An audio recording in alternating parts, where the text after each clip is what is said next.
Good morning, everybody. Good morning, Rabbi. This week's Parsha is Parsha Shemini. Parsha Shemini starts off, and it was the 8th day, and this was the day that the divine presence of Hashem came down into the tabernacle, into the Mishkan. And it was a very, very special experience. Everybody saw the holiness of God. Everybody experienced it, everybody saw it, everybody felt it. And there were two sons. Aaron had 4 sons. 2 sons of Aaron. They were very inspired. They were very taken by this great, awesome devotion of Hashem. That's the greatness of Hashem that was inside the tabernacle, and they wanted to participate, even though it was not their place. So they offered nadav and avihu. They offered sacrifices to God that they were not commanded, and because they went to a holy place that they were not allowed to be there, they didn't have permission. So they expired. It was too holy for them, and they did not make it out alive. In the meantime, there was still a lot of things that had to be done that day in the tabernacle. And Moshe tells Aaron, unfortunately, whatever happened, but you still got to continue doing what you need to do. So Aaron was commanded by Moshe and his 2 other sons, Elazar and Isamar, that they should take the different offerings that were done that day. It was the regular offerings, and there was the Shchodesh offerings, there was the Mincha offerings, all different types of offerings that's explained in the Parsha. And they have to eat it and do whatever they have to do, even though they are, in a sense, sitting Shiva. And usually when a person sits Shiva, you don't do these things. But they're here, they had to do it because they were the ones that represented everybody. So, at a certain point, Moshe is following up to see what happened. And Moshe finds out that one of the offerings, they did not eat it, they actually burnt it.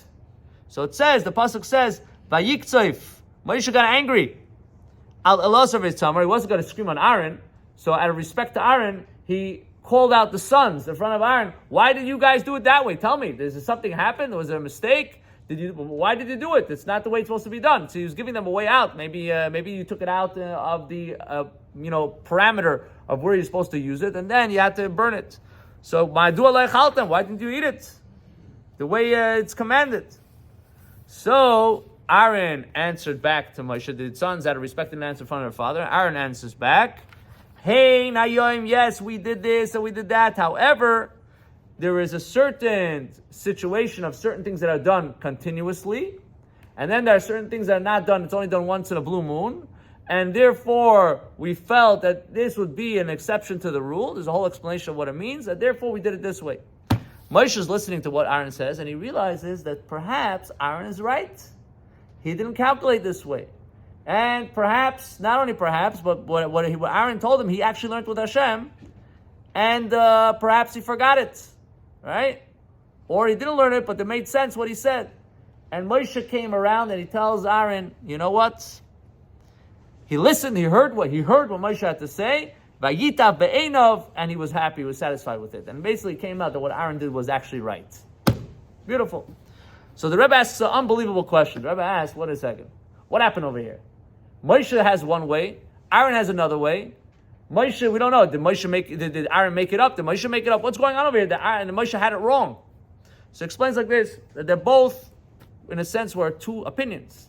Moshe is going according to his opinion. His opinion is everything's the same. Nothing moves. Nothing changes. Everything is one way and a highway. That's it. This happened, that happened. It doesn't make a difference. We have one consistent way of how we do it. Aaron was a politician. Aaron cared about everybody. Aaron looked at every individual as they are in that place, and he looked at this situation as an individual situation, and therefore he came to see it from his perspective. They're both good opinions. The question is which one works, which one is the right opinion. And the conclusion, Moshe came to realize that Aaron was right. And in life, you have 2 different types of people. You have people that are sticklers. You have people that they go one way. It doesn't make a difference. It could be raining, it could be pouring, it could be a storm outside. They go one way. Then there's some people that are able to move with the situation. The Aarons. There's the Aarons and the Moshe Rabbeinu. The two beautiful people. One's a Moshe Rabbeinu. And there are people that have to, so each person has to be able to see to come to the other side. Even Moshe Rabbeinu, that's a stickler, he had to be able to come to learn that sometimes you have to move with everybody else. You have to be able to do it. So this is a lesson for all of us, every one of us, that you have to be a Moshe and you have to be an Aaron and you have to love each other, you have to care for each other. And Hashem should help. We should all be able to get to the other side. B'karav mamish, amen.